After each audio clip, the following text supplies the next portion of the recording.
North Korea threatening to test still more weapons of mass destruction. After a beaming Kim Jong Un watched the latest missile launch, he's vowing to create a military equilibrium with the U.S. Ozan Air Base, just 50 miles from the border, home to many of the 28,000 U.S. military personnel in South Korea, remains on a constant state of alert. That bright light piercing the clouds, a top-secret U-2 spy plane returning to base.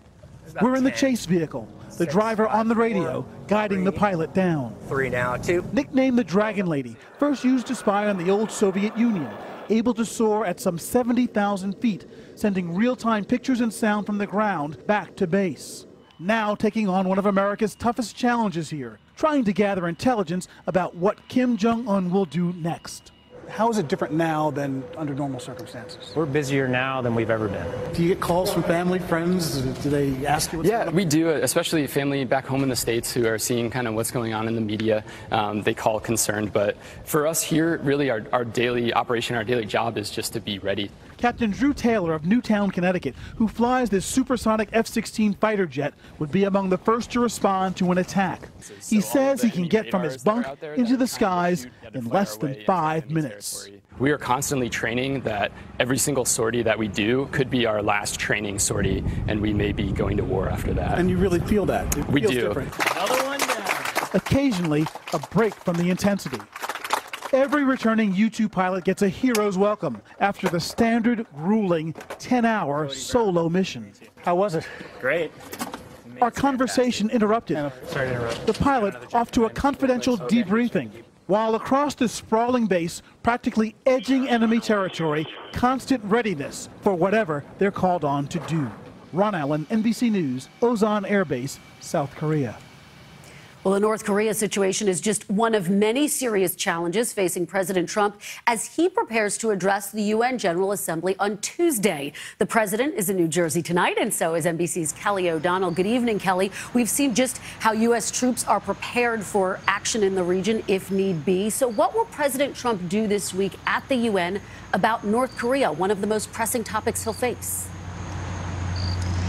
Well, Kristen, we know the stakes are already high because this is the president's first address to the General Assembly, first time hosting more than 100 leaders.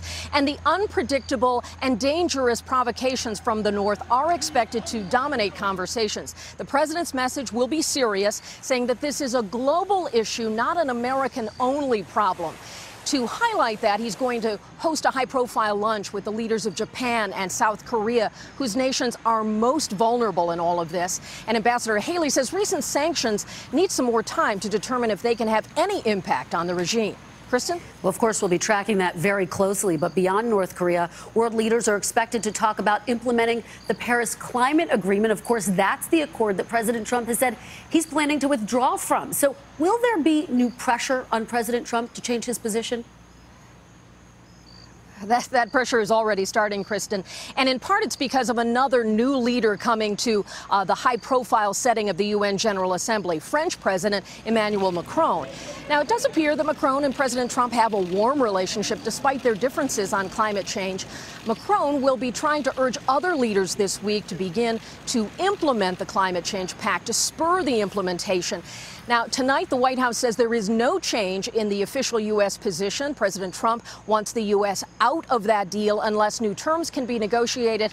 So far, other world leaders say the time for negotiating is long past. So that will increase pressure on President Trump.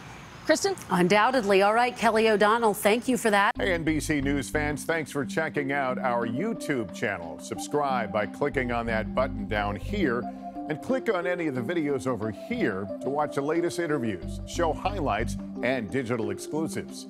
Thanks for watching.